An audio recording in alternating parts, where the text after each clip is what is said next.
네, 금요일 오후장입니다. 이번 한 주를 또 정리를 해봐야겠죠. 주간 마감에 박현상 부장과 계속해서 함께 보도록 하겠습니다. 일단 수급을 먼저 첫 번째로 좀 보도록 할게요. 외국인들 수급이 뭐 들어왔다라는 표현을 해드렸는데 그렇게 많이 매수를 하진 않았습니다. 결론적으로 어떤 종목을 사고 어떤 종목을 팔았는지 구체적으로 살펴볼게요.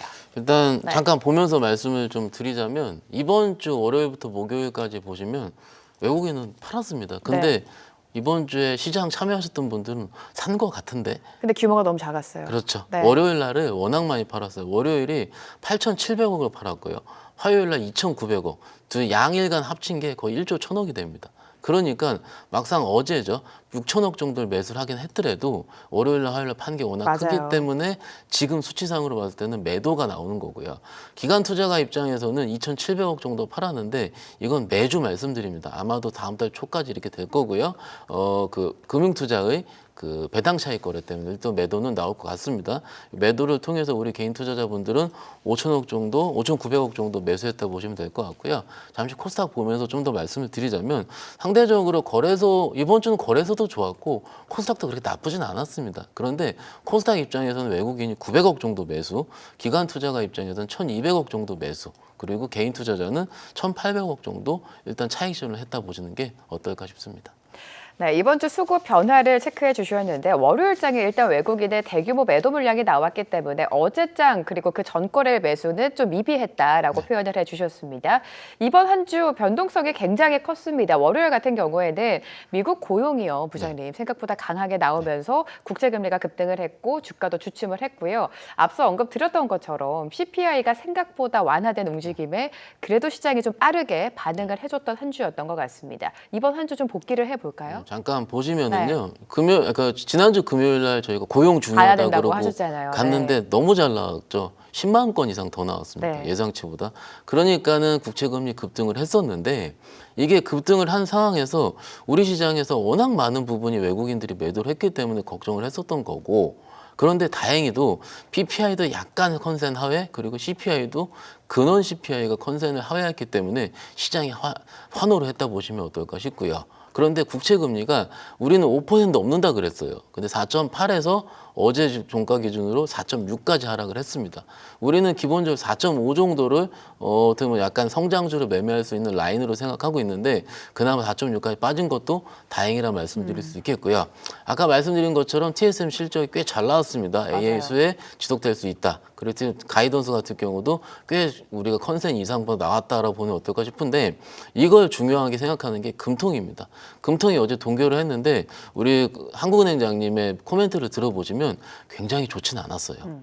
이번 같은 경우에 환율이 올랐고요. 환율이 올랐고 내수 경기도 좋지 않았고 국내 경제 펀더멘털은 좋지 않은데 이번에는 동결을 하겠다라고 하신 것 같습니다. 그리고 다음번에는 아마도 인하할 가능성이 크다라고 얘기를 한 것 같아요. 그러니까는 지금 입장에서 봤을 땐 물론 정치적인 부분도 조금 얘기하셨다는 것도 저 보는데 그 얘기는 좀 빼도록 하고요. 네네. 가장 중요한 거는 지금 자체에서 이번에는 동결을 했지만 다음에는 인하를 시사를 했다. 그러면은 이게 다음 금통위를 할 때 그때 시장이 조금 흔들릴 수는 있을 것 같아요. 그러니까 그 전까지 우리 시장이 빨리 반도체라는 수출을 좀 보여줘야 되는 부분을 일단 우리가 기대를 하는 거고요. 일단 이번 주는 이렇게 말씀드리고 있습니다. 네, 굵직굵직한 이벤트 특히 여러 가지 경제 지표가 나오면서 시장이 출렁였던 것 같습니다. 다시금 수급으로 돌아가서 거래소 시장에서 외국인이 매수와 매도를 좀 왔다 갔다는 했는데 어떤 종목을 매수를 했습니까? 일단 자료 보면서 네. 말씀드리자면은 저희가 장 빠지고 시장 올라올 것 같을 때 항상 우리가 생각했던 종목은 삼성전자였거든요. 그런데 이 생각이 바뀌었습니다. 제가 보기엔 바뀐 것 같아요. 시장 올라올 땐 이젠 하이닉스예요. 그렇지 않겠습니까? 맞아요. 네. 하이닉스를 외국인이 3,800억 매수했습니다. 아까 4천억 정도 매도하는 상황에서도 하이닉스는 올랐고요. 그리고 20만 닉스 강하게 뚫었습니다. 하나 엔진이 563억, 하나 오션이 490억, 네이버가 450억 정도 매수를 했다 보시면 어떨까 싶고요. 보면은 여기 조선주입니다. 하나오션 너무 잘 가죠. 너무 잘 갔죠. 네. 지금도 가고 있고요. 기관 투자가 보시면은 유한양의 LG 에너지 솔루션, 두산 에너빌리티, 메리츠 금융주주, 하이브 어떻습니까? 다 업종이 다릅니다. 그럼 기관들은 제 요 몇 주째 말씀드립니다. 각각 개별 플레이. 그리고 개인 투자자 보시면은 삼성전자 5천억, 그렇죠. 우리 개인 투자자들만 하는데 막상 주가 탄력성이 큰 건 외국인이 세게 사는 거거든요. 그래서 삼성전자보다 하이닉스, 그다음에 개인 투자 산 게 하나엔진, 셀트리온, 현대차, HD, 현대, 미포 순으로 하는데 그나마 외국인들이랑 비슷한 것 같을 경우는 우리 개인 투자자분들이 조선주를 사고 조선주. 있다라는 거. 네. 그런데 이번 주 제가 오늘 조선주 얘기는 안 드리긴 했지만 조선주가 곧 실적 발표를 하게 되거든요. 근데 컨센서스보다 잘 나올 가능성도 높습니다. 그런데 만약에 다음 주에 넘어가서 트럼프 정부가 들어가서 거기서 어떤 식으로 좀 나오느냐에 따라서 기류는 또 바뀔 수도 있을 것 같아요. 왜냐하면 너무 올랐기 때문에. 너무 올랐기 때문에. 예, 그래서 요거의 전략은 조금 이따 좀 말씀을 드리기로 하고요. 바로 코스닥 말씀을 드리도록 네네. 하겠습니다. 코스닥 보시면은 몇 주째 지금 코스닥의 경우는 뭐 대중이 없다 말씀을 드리는 중인데 외국인 보시면은 어떻습니까? 삼천당제약, 리가켄바이오, 레인보우 로보틱스, ABL 바이오, 성강밴드 바이오입니다. 바이오. 외국인 같은 경우는. 그리고 로봇이고요. 기관 투자가는 에코프로비엠, 대주전자재료, 이노스첨단소재, JIP, 레인보우 로보틱스 2차 전지. 그러면은 이번 주가 코스닥이 상대적으로 그렇게 나쁘지 않은 상황이고 이번 주 하루 보시면 갑자기 2차 전지가 빡 올라오는 그런 것도 보셨을 텐데 그때는 기관 투자가들이 좀 들어오지 않았나. 특히 대주전자재료 같은 경우는 이평선을 강하게 뚫으면서 다른 2차 전지와는 다른 모습 그리고 이 종목이 가장 먼저 가지 않을까라는 2차 전지에서 이런 희망이라는 점도 일단 이번 주에 나왔다 보시면 어떨까 싶고요. 개인 투자자 보시면은 HLB입니다. 그리고 VT, HLB 테라퓨틱스, 동성화인텍, 테크잉 보시면 우리 개인 투자자분들이 테크잉을 좀 좋아하세요. 그렇죠. 매주 나오고 있는데 맞아요. 네. 매주 나오지만 매주 성공했기 때문에 축하드립니다. 오늘도 11% 뜨고 있습니다. 너무 감사드리고요. 그리고 또 좋아하시는 것들이 HLB예요. HLB가 일종의 팬덤이 형성돼 있잖아요. 근데 여기서 빠진 게 뭐겠습니까? 맞춰보세요. 매주 나왔던 것 중에서. 어떤 게 빠졌을까요? 알테오젠이 빠져 있습니다. 아, 바이오 안에서 네. 알테오젠. 이게 HLB가 지금- 더 비중을 크게 담았네요. 그렇죠. 네. 그러니까 이게 우리 개인 투자자분들이 정말로 알테오젠 정말 작년에 좋아하셨거든요. 그래서 왜 빠졌는 생각을 해봤더니 일단은 이게 지금 투자 경고 종목 일단 부분도 허들도 좀 있긴 있고요. 그래서 아마 그 이후에는 강하게 오르지 않을까라고 추측성으로 말씀을 드리고 있습니다. 네, 코스닥과 코스피 안에서 외국인과 기관 그리고 개인 투자자들이 어떤 종목을 집중적으로 매수를 했는지 하나씩 살펴봤고요. 중요한 건 다음 주 일정이 될 것 같습니다. 우리가 벌써 1월이 절반 정도 지났고 그러니까요. 또 1월 마지막 주에는 우리가 구정으로 여러 거래일을 좀 쉬어가지 않습니까? 다음 주에 가장 중요한 거는 트럼프 당선인의 취임식입니다. 네. 현지 시간 20일에 좀 예정되어 있기 때문에 여기에 지금 전 세계가 촉각을 곤두세우고 있는 것 같아요.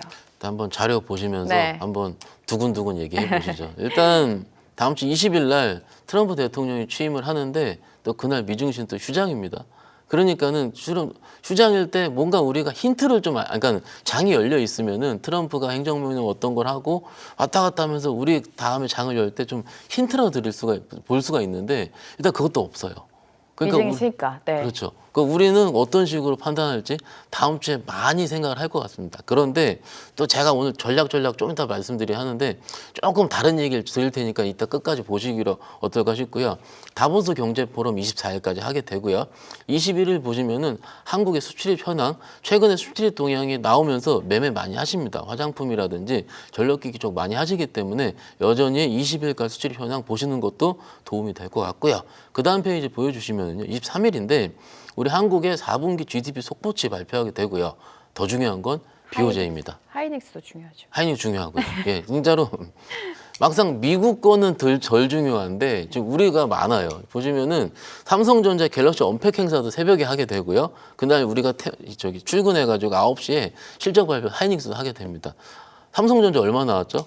6조 5천억 나왔습니다. 근데 하이닉스 지금 컨센이 8조가 넘어요. 그러면은 정말로 우리가 이런 일이 있을 수 있을까 생각할 정도로 갭이 상당하죠. 네. 하이닉스가 과연 삼성전자보다 잘 나오는 확정 실적을 발표할지 이거 보는 것도 다음 주에 포인트가 되지 않을까 싶습니다.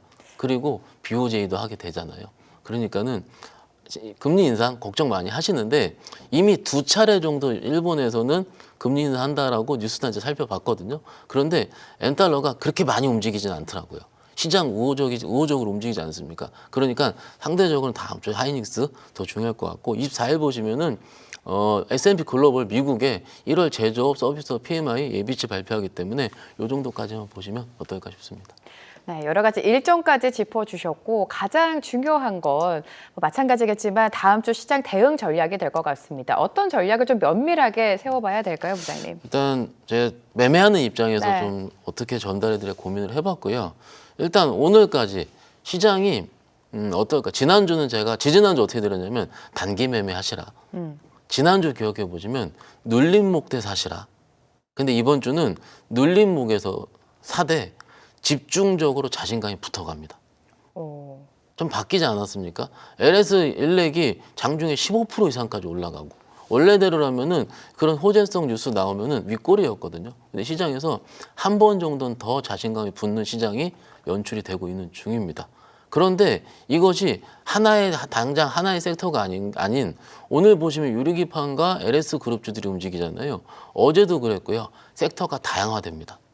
막상 우리는 매크로 때문에 무서워하고 있었는데 섹터 보면 장난도 아니에요. 엄청 많아요. 그런데 일부는 과열 양상도 있긴 있습니다. 그러면 과열이 된 섹터에서는 잠깐 쉬었다가 다른 다양한 섹터로 또 옮겨지게 되겠죠. 그런데 다음 주부터 끝판왕이 시작이 됩니다. 트럼프 취임식 임박했는데 말씀을 드리긴 했고요. 변동성은 있을 건데 여기서 트럼프 1기 때와 바이든 행정부 때도 제가 기억을 해봤거든요. 각 행정부가 나올 때 어땠냐면은 그 전에 수혜로 했었던 섹터는 제 기억에 좀 빠졌었고요. 피해로 있었던 섹터가 상대적으로 덜 했을 때는 그 피해 섹터가 올랐습니다. 트럼프 행정부 때 1기 때도 신재생이 제일 강했던 건 굉장히 아이러니지 않겠습니까? 그러면은 아마도 다음 주에는 제 생각에는 시장 컬러가 변할 것 같습니다. 지금 잘 갔던 섹터가 빠진다 이건 아닙니다. 그렇지만은 새로운 피해 섹터가 움직일 가능성은 크다라는 겁니다. 길 대표님이 좀 전에 자동차도 얘기했던 그 힌트가 될 수도 있을 것 같고 2차 전지도 일부 될 수도 있을 것 같고 왜냐하면 생각보다 덜한 행정명이 나왔을 때 그에 대한 환호는 나올 수도 있다고 봅니다. 그런데 다음 주는 트럼프 행정부 취임하는 것도 있긴 있지만 연휴로 앞둡니다. 연휴가 4일이나 쉽니다. 그리고 실질적으로 다음 주가 1월에 거의 끝이라고 할 수 있을 정도로. 그쵸. 그러면은 다음 주 월화 지나 수목 정도 지나가는 시기에는 일부 트레이더들 같은 경우는 연휴 때 어떤 일이 생길지 모르니까 좀 포트를 비우려고 할 겁니다. 현금화를 또 하겠죠. 그러니까는 네. 강력하게 한 번씩은 움직인다는 건 말씀드렸잖아요. 결론이 뭡니까? 한 번씩 세게 쏘면은 장중에 보다가 현금을 해놓자는 거죠. 근데 지금 물려있는 것들 있지 않습니까? 그거는 한 3, 4일 남았잖아요. 그땐 일단 기다리는 겁니다. 그래서 연휴에 앞두고 나서는 현금 비율을 조금 높일 필요가 있는데 지난번 매크로를 앞둔 우리들처럼 너무나 걱정을 다 팔아야 된다 이런 분위기가 아니고 좀 스무스하게 무르듯이 현금을 하더라도 나쁘지 않다 이렇게 말씀드리고 있습니다. 네, 결국에 트럼프가 취임하고 수혜주와 또 피해주 어떤 섹터가 나뉠지 시장의 컬러가 좀 확연하게 변할 걸로 보입니다. 함께 짚어보도록 하고요. 긴 연휴를 또 앞두고 있기 때문에 현금화 전략도 유효하다라는 말씀까지 들어봤습니다. 오늘 이 시간 박현상 부장과 함께했습니다. 감사합니다. 계속해서 다양한 경제 이슈를 알고 싶다면 구독과 좋아요, 알림 설정 부탁드립니다.